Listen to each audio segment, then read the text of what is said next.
एक मिनट एक मिनट एक मिनट एक मिनट एक मिनट प्लीज, एक मिनट एक मिनट एक मिनट एक मिनट। राहुल गांधी जी, आप प्रश्न पूछना चाहते हैं? Speaker sir, it's obvious to the whole country. It's obvious to the whole country that there is a very serious problem in our examination system. This is not just a question of NEET, it is in all the major examinations. Now, the minister has blamed everybody except himself. Right? I don't even think he understands the fundamentals of what is going on here. आप प्रश्न क्या है आपका? आ रहा हूं sir. Sir ये मैं question को सेटअप कर रहा हूं। इसलिए प्रश्न पूछ रहे हैं। ये the issue is that there are millions of students in this country who are extremely concerned at what is going on and who are convinced that the Indian examination system is a fraud.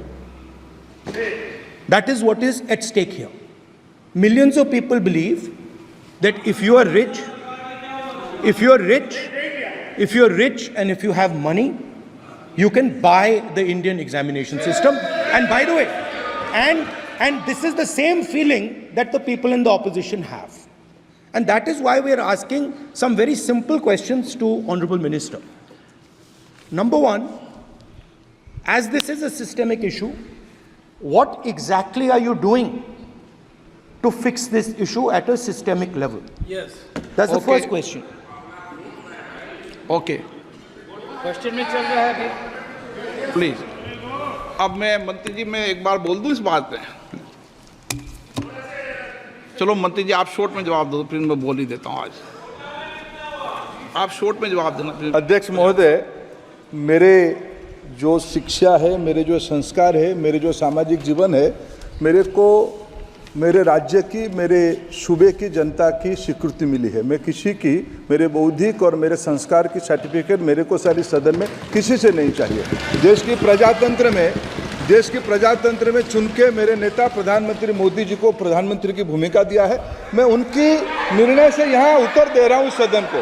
बाकी ये कहना चिल्लाने से सच झूठ नहीं हो जाएगा साहब। ये जो कहा गया देश की अभी की एग्जामिनेशन सिस्टम रबिश है सर, इससे दुर्भाग्यजनक बयान देश की नेता प्रतिपक्ष का कुछ नहीं हो सकता है सर। मैं कठोर शब्द से इसको निंदा करता हूं।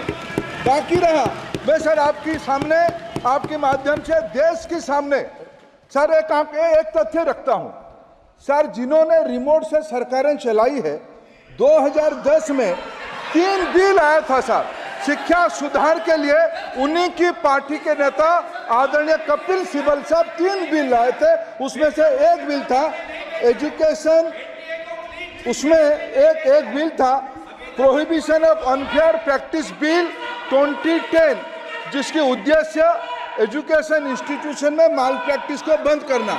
सर मेरे सरकार की हिम्मत है, अभी हमने पब्लिक एग्जामिनेशन की रेगुलरिटीज में बिल लाए, कानून बनाए।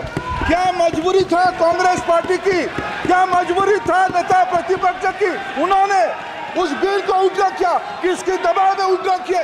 क्या निजी मेडिकल कॉलेज की दबाव में, उनकी घूसखोरी की दबाव में उन्होंने उस बिल को उल्टा किया था?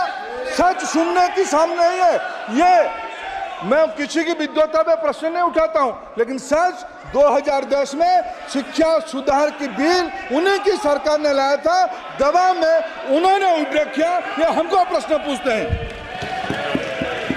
एक मिनट प्लीज, एक मिनट प्लीज। मैं सबको मौका दिया, सबको मौका दूंगा। एक मिनट माननीय सदस्य, प्लीज एक मिनट बैठिए। प्लीज बैठिए। आप पहली बार, हाँ एक मिनट। रिकॉर्ड में नहीं जा रहा। कल्याण जी प्लीज। कल्याण जी